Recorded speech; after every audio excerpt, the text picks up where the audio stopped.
அதே நேரத்தில் பெரம்பலூர் மக்களோட அந்த சேஃப்டியும் மைண்டில் எடுத்துக்கிட்டு ஒரு மன வலியோடவே திரும்ப போயிட்டோம். அதுக்கப்புறம் பெரம்பலூர் தொகுதி மக்களுக்கு மன்னிப்பும் கேட்டோம். அதே மாதிரி நாமக்கல் அந்த மீட்டிங் முடிச்சுட்டு கரூர் வரும்போது அந்த கரூர் போலீஸ் எங்களை அலர்ட் பண்ணியிருக்கலாம்ல.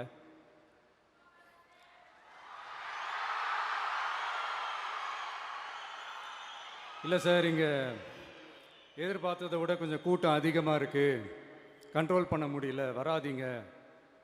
அண்ட் போலீஸ் நினச்சா அவங்க அந்த மீட்டிங்கே கேன்சல் பண்ணலாம். ஏதோ தப்பாக இருக்குது, ஏதோ தப்பாக தோணுது அப்படின்னு நினச்சிட்டாலே